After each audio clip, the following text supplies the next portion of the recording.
I'm going to turn my volume off because I don't want to. Hey guys, how you doing tonight? This is Master Autry. Welcome to Honest Concepts. The title today is Thoughts on the Fly because the last few seconds, since Elon got stuck at work, actually he got stuck in traffic. So what we're going to do is we're just going to talk to you a little bit, maybe to share some stories with you. You know, the thing is, this is really what you call adapt. In your life, so many times you'll have to adapt to things, good, bad, or indifference and stuff. And I'm going to start off by telling you a story that I kind of adapted years ago. I was 30, 35 years old, and this college called me up and asked me to come to a sword seminar, a demonstration actually. So I graciously said I'll be happy to. There's supposed to be about 400 people there. So I get there, plan it, got there, got all my equipment out, my bag, my uniform and everything. I looked up and I forgot my sword. That's the only reason I was going to go to do a sword demonstration. So I'm sitting there, I said, well, you know what, I talk about adapting, so I need to do something. So what I did was, I told everybody to get out of their seats and come down to the front of the stage and just sit on the ground as best they could around the stage. As they were sitting there on the stage, or around the stage, I just started doing a seminar. I said, you know, I could sit here and do a sword demo for you, but what I'd rather do is I want to explain to you about the samurai and how the samurai became such good swordsmen, if you will. So I did about an hour seminar on that. And so what it was the thing, they started gathering around so much, and I guess they enjoyed it. We sat there for an hour and 45 minutes talking, an hour and 45 minutes. When I got through, they came to the stage and they asked me to come back and do it again. So sometimes when you adapt, it really turns out better. I don't think about this one. The thing I'll think about with Miss Sensei Long. But I told them, let's just go ahead and do this, and I'll just come up and talk a little bit. You know, as we go through life, there's just so many different things that we do. I've been teaching martial arts for right at 50 years. I've been blessed. The hardest thing to do sometimes is to figure out what's on somebody's mind. And sometimes we jump to the conclusions. There was this gentleman at our school. He must have been, I don't know, 30, 35 years old. Good old guy. He was a country boy. Big guy. Just a lovable guy. Everybody bowed to him. They would hug him. He would hug everybody. He was a pretty cool guy. He was there for about 2 years, and he was a welder by trade. So one day, one of my assistant instructors came up to me and said, Master Autry, he said, I smell alcohol on, we'll call him Mr. Frank. Mr. Frank's, we smell alcohol on him, on his breath. I'm like, really? So I went by, and I could smell alcohol. I didn't say anything because it's out of character for him. Things aren't what you think they are, you know? So next week, same thing happened. Somebody came to me, one of the instructors, and said, I smell alcohol in this gentleman, Mr. Franks. And I said, again? They said, yes, sir. I said, okay. So after class, I asked him at the end of class, I said, right at the end of class, I said, if you come to the office, I'd like to talk to you. And I first thought about saying, look, we don't allow alcohol in here, which he knows. You can't come back. Yeah, that's my first impression to do, my first thought. But my second thought was, you know, we got to let things play out because things aren't what they always seem. And I heard that quote, so I was kind of using that. So I called him in the office after class. He said, I'm glad you called me in here because there's something I want to tell you. I said, he said, well, what do you want? I said, no, you go first. So he goes out to his car and gets this little stand. He made a little stand to hold sticks. He said, you know, sir, he said, you got this beautiful wall over here and you got the sticks propped against the wall, so I made this little stick stand for you out of metal. He said, I made it in my lunch hour. He said, they knew that, they gave me the materials, so they're not stolen or nothing. He said, I just made it for you because I just enjoy being here so much. And I said, okay, well, I said, thank you very much. I appreciate it. He said, what do you want with me? I said, I just want to tell you you're doing a good job. So next week, same thing. Had a little alcohol in his breath. And I said, Mr. Frank, after class, I'd like to talk to you. He said, yes, sir, I want to talk to you too. And I'm like, okay. So he comes in the next week, and I called him in the office. He said, what'd you want, sir? I said, what'd you want? He said, well, I saw that beautiful stick stand that I made for you. He said, I made one for your swords. I said, okay. Just a lovable guy. So I'm thinking, this is just out of character for him. This is just not right to have a little bit of alcohol on his breath. I mean, he wasn't drunk or nothing, just had alcohol on his breath. So I sat there and I said, okay, thank you very much. I appreciate it. He said, what do you want me? I said, I just want to tell you I really like the stick stand. So I told Ms. Autry, I said, next week, if he has any alcohol in his breath, I'm going to tell him, don't ever come in here again with alcohol in your breath. So next week, sure enough, he had a little alcohol on his breath. I told Ms. Autry, I don't care if he gives me a Cadillac, I'm going to talk to him. So I called him in the office, and he acted kind of strange. So I didn't know what was going on. I said, I need to talk to you. I need to talk to you really after class. He said, yes, sir. He said, I need to talk to you too. And he's real kind of somber about it. So I asked him, I said, what do you want to talk to me about? He said, well, I just got some bad news. I said, what's that? He said, 2 weeks ago, they told me at work that I've got to go back to second shift. I'll be working at nights, and I won't be able to take martial arts anymore. He said, sorry, he said, I'll be honest with you. He said, I don't drink alcohol. He said, but I took a sip of a beer before I came in here, just to calm my nerves so I could tell you. He said, I love you, I love Ms. Autry, I love all the people here. He said, I cannot imagine going on and not being able to take martial arts, at night, on Tuesday nights. He said, but I know I'll do this for the next 2 or 3 years before they let me off the shift. He said, I'm just devastated. And he had tears in his eyes. So we hugged each other, and I told him I wish him the best. He said, oh, by the way, what do you want? I said, you know what I really wanted? I wanted to tell you that I enjoy the sword stand and the stick stand, and I'll always hang them in the dojo, and I just appreciate everything you did. So we hugged each other, never saw him again.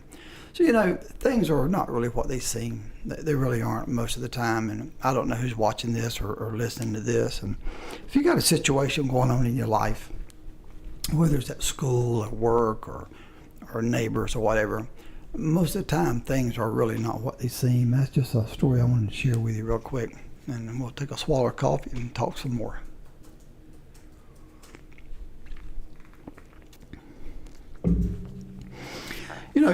While we're talking about the martial arts and stuff, and I'm going to talk about Sensei Long just for a second. He's not here. He came to our school when he was 15, and when I first saw him, I knew him before, but when I first saw him in the martial arts school, I knew he had a passion for the martial arts. You can just tell people when they walk in how they carry themselves, how they want to do something, that they have a passion for something. And he did. He had a passion for the martial arts. And we had a lot of students that had a passion, but it went just a little beyond your normal passion for a 15, 16-year-old. As he developed in the martial arts, his passion turned into a skill. And this is something that's a little bit different for most people.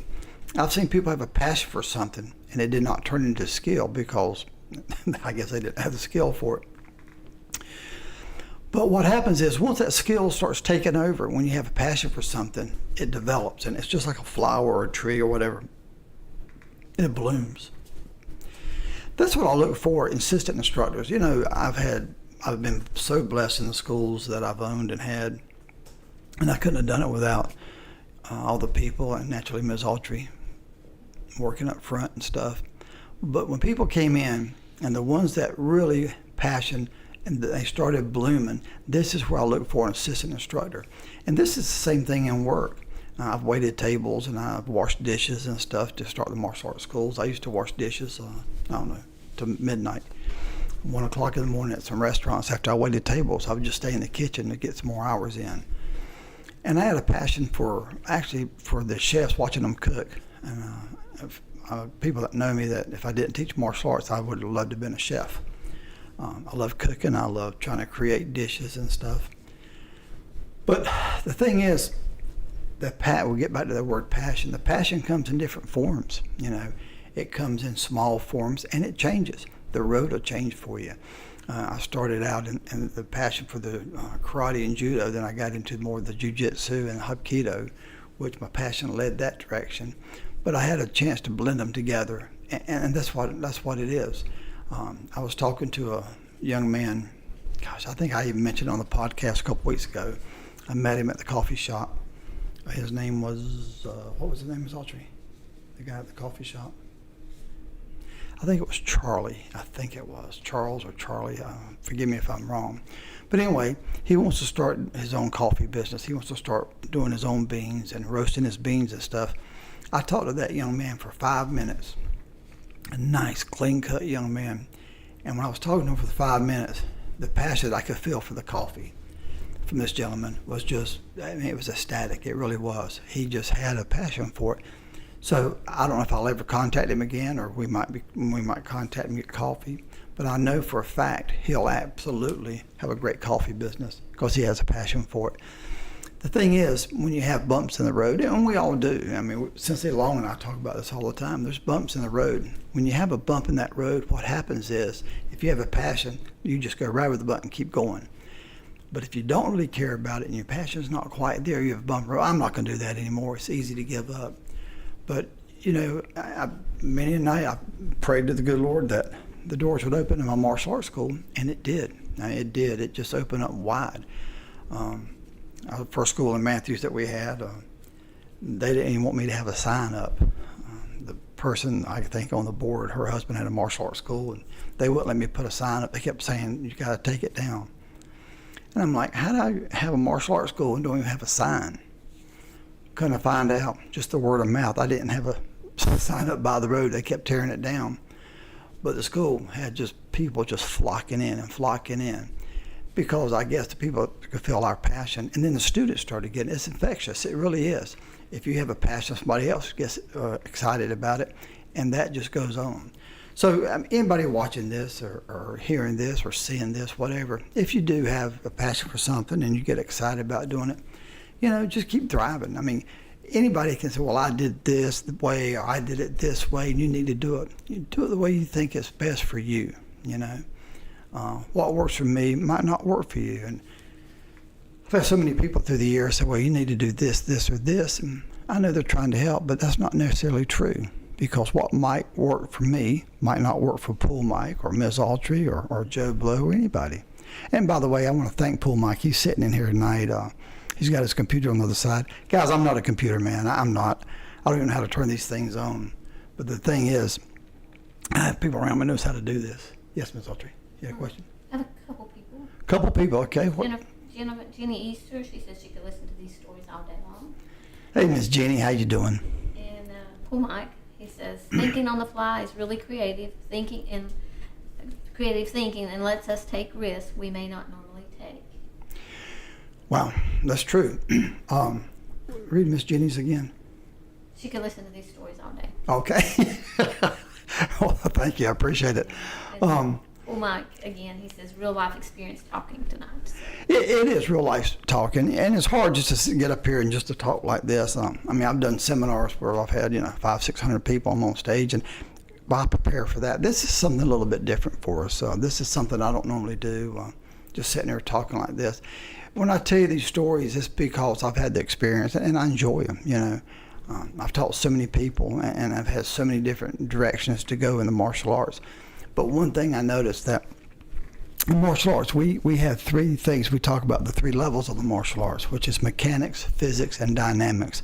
Mechanics is really your basic. It's your foundation. And then your physics is your movement. And that's so important. And dynamics is thought process. We have to put that in everything that we do. Even in our life, we have to do that. We have to have a solid foundation. And as we start moving, what happens is we have to move in the right direction. And the next thing, it has to be a good thought process. It has to be clean and clear. People think it's silly sometimes, these tough guys get out there, well, you need to be bad and tough and cool. That's not true. You need to be the other way. And like I say, there's a lot of good martial artists out there, and there's some that maybe need some help. But for me and our students through the years, we've kept it on the good side and the positive side. What was the other question, Ms. Autry? Just real life experiences tonight, and then it's really creative thinking. Also, okay, what have you done in the past that you were grateful for? Thinking on the fly. Wow. Oh my. Okay, now give me that one more time, Ms. Oh Autry. my. This is what have you done in the past? What have you done in the past grateful for? that you're grateful for? Thinking on the fly. Sorry, yeah, the podcast. Yeah, Paul Mike's talking about the podcast is good. It is true. The best thing for me that really helped me more than anything in the martial arts that I started on the fly was starting my own school. Ms. Autry, we hadn't been married too long. We sat there, and I went down to Matthews Community Center and we rented a little room. It was $20 a month. $20 a night, right, Ms. Autry? One night a week. And we were there for like 3 months. Never had a student. And I'm like, golly, we sat there and I was trying my best. I was just a kid and a young man, but still a kid. So I remember we sat there and we're paying that $20. I was like, golly, I can't do this. We're trying to work 2 or 3 jobs to pay that. And finally, this one little kid came in. He was like 14 years old. His mom looked at me and she said, oh, I think we're going to sign up. So me and Ms. Autry, we were excited. She took a little briefcase out. She signed that first student up. And she said, Mr. Autry, can I ask you a question? I said, absolutely. She said, how many students do you have? I said, okay. I said, well, I'm going to be honest with you. Counting your son? She said, yeah. I said, 1. That's what I told her. That's a true story. So we started with 1 student. Then we went to 4 students. Then pretty soon, 8, 10, 12. And next thing you know, we had like 20 students in there. 20 junior, about 10 juniors and 10 adults. Then we went to 2 nights a week. We had about, 40 students. So I told Ms. Autry it's time to go get a building and open up a full-time martial arts school, and that was scary, right? That was scary. That was hard. But there again, you have to have faith, not only in faith in God, but you got to have faith in what you can do. You got to have faith in what you can deliver. And there again, it goes back to that passion that Paul Mike and those guys were talking about a little while ago. And the first student wanting private lessons. Yeah, first student wanted some private lessons. I'm going to get back on Sensei Long. You got another question? Speaking of Sensei Long, he says, I miss being there with you guys. Sensei Long has just chimed in here. He missed being here, but he was sitting right here normally. Guys, he has a good job. He has a job, and it takes him all over, probably 30, 40, 50 miles sometimes from Charlotte in the area. And trying to get back, he texted me about an hour and a half ago, and said he's in traffic and must have been a wreck on the interstate. Everything was stopped, and he couldn't get here in time. I've never done this by ourselves. We didn't really know how to turn on the computer. So between Ms. Autry and Paul Mike, they got it turned on so we could do this. But let's just talk about one more. Let's change wheels just a little bit. I want to talk about 2 things, but we'll put it this way first. When we come in here and we do something on the fly or something doesn't go our way, our first thought is negative. A lot of times, that's not all I wanted to do. This is not how I wanted to do it. Tonight, I really didn't want to do this by myself because I just enjoyed it with Sensei Long. It's something we do together. But then again, on the positive side, I didn't want to not do it. The reason I didn't not want to do it is because I want to keep this thing going. It's like anything else. It's just when you do something, it's about being consistent. And I just didn't want to not be on here tonight. Consistent. Do you have a question, Ms. Autry? We have another one from Paul Mike. It says, have you ever had a student that you witnessed him or her thinking on the fly, such as making a choice you were proud of seeing? Read that one more time, please. Have you ever had a student that you witnessed him or her thinking on the fly, such as making a choice you were proud of seeing? So a girl or guy making a choice that you were proud of. I did. I had a young gentleman. He trained in Matthews. He was probably 13, 14 when he first came on. I could be wrong with the age, but he stayed till he was like 17, 18, 19. He his mom was not married. She was divorced, I think. But anyway, she brought him to the martial arts. Every time the door was open, she was there with bringing her son. Good church-going lady, wonderful lady. So somebody said to her one time, they said, you know what, why do you bring him here all the time? She said, because I know where he's at. Well, that young man now has turned out to be one of the best preachers in the world. In fact, we visited his church a few years ago, and he said hello to me from the pulpit. But anyway, just a great kid. So am I proud? Absolutely. I got to teach somebody like that. And then I've also taught some students down the road, got off the wrong path, and they're paying the price for it. Another question, Ms. Autry? Sensei Long, you're doing a great job, sir, he says, and Jenny Easter agreed. Mr. Long, we have done a lot of martial arts demonstrations on the fly. So people was asking us minutes to perform. You know what? That's something she was saying. We do a lot of. Sensei Long was saying we do a lot of martial arts on the fly. We do, but as you do so many of them, you just kind of like seminars. You have them already set back, and they're a little bit easier to do, especially when somebody don't know you, and you go out for a new demo. The hardest thing is when you go out for a demo and you forget your sword, or you forget your sticks, or something like that, or the music doesn't play. We used to do Matthews Alive. If people around here, they know what it is. Matthews Alive. It's kind of a big street festival, and sometimes they'll have, 20,000, 30,000 people walking the streets in a couple of days. And we've done a lot of demos there up on stage. And the thing that I find most of all, that the young people enjoy it, but the older people enjoy it. And they'll come out and they'll talk to you, and then they can feel the passion like we talked about earlier. Then they want to involve their kids, and then the adults usually follow right behind it. Another question. Guys, we're getting a lot of questions from the gallery. Jenny Easter says, how do you get over doubting or questioning yourself if you do something on the fly? One more time. How do you get over doubting or questioning yourself if you're doing something on the fly? Here's what I do. How do you do something when you doubt, right? When you have doubt about it.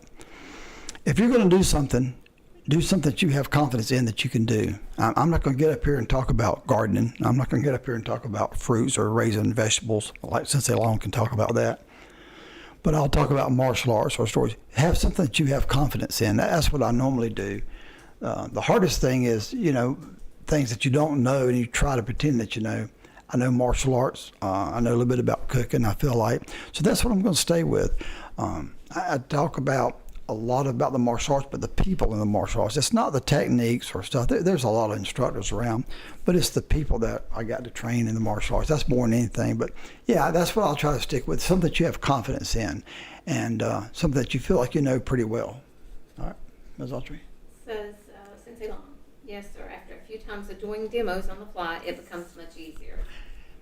Sensei Long says after doing demos on the fly, it does become easier, and it does. The thing is, you can do the same demo and just change it up. Instead of starting off with one series of techniques, and you can start off with the other series. It makes it different for you, and it also makes it different for the people. We do that a lot of times. So that's a lot of things that we normally do. All right. And of course, Paul Mike says to Sensei Long, he's being missed, but your base has been covered with professionalism. See you next week. Mr. Paul Mike says he missed Sensei Long. And Mr. Long says thank you. Mr. Long said thank you. He missed being here. Sensei Long is, we talk about him being a good martial art instructor, but actually he's a good person. He really is. I'm going to just take a second and brag on him. The thing is, the best way to put it is when you try to be a good person inside and you feel somebody else being that good person also, and it catches on, and then they pass it on. So this is what we do in our schools, in our martial arts. It's not about what you know, it's about how you treat people. It's just about, bottom line, is being that good person, and that's the biggest thing that I've always said ever since I was a kid. My dad instilled that in me when I was very young. He really did. He said, we live in a neighborhood when I was growing up too. Certain people wouldn't wave and stuff, or wouldn't be neighbor. My dad said, why in the world would you move in a neighborhood and not want to be a neighbor? And that's what I tell people here. I've kind of waved to everybody here and try to talk to everybody in the neighborhood, but it's because we're trying to be neighbors. Got another one? Okay. All right. Anybody have any questions? Just let us know. Ms. Ultra, what's the time? Oh, really? Guys, you know, it's hard to get up here for me and just to talk straight out because it's not that I'm trying to steal the spotlight or I want to talk about myself. Usually Cynthia Long and I go back and forth. I miss that. I miss that a lot. But the hardest thing to do sometime is to do something like this because we don't even know what kind of impact it's going to make on someone. Hopefully it's going to be a positive impact. The thing for me is if you have any questions or concerns or if you're out there and you want us to come out and do a seminar for you or something, and we'll be happy to do that. We were talking about a little while ago, mechanics, physics, and dynamics. We use that in our life. We use it in our martial arts school. It's a foundation that we use, and we'll talk about that one day. Ms. Ultra, anything in closing? Guys, in closing, let me just tell you real quick that we're going to be ending the podcast, but next week we'll have Sensei Long back, and I'm looking forward to it. The most important thing, if I can ask you anything, the most important thing is truly being that good person we talk about. And you know what? Sometimes you do things on the fly, and things don't go your way, but instead of getting upset or kind of feeling bad about it, look for the positive, because there's a positive in anything. I don't care what you do. With that, I'd like to say good night. And you guys have a great one. And this is Master Ultra, and we'll see you next week. Thank you.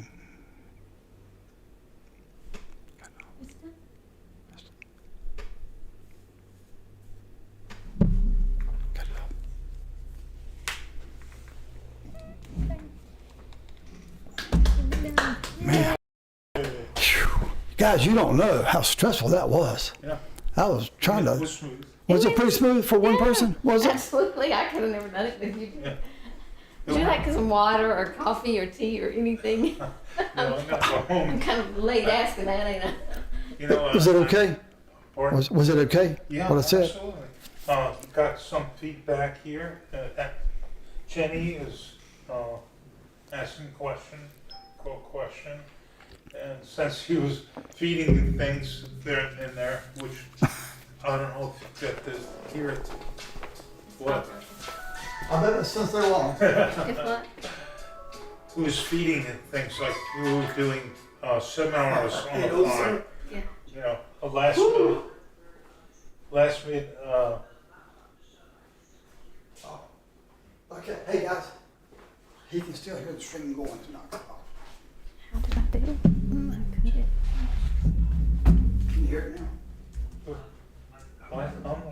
Oh.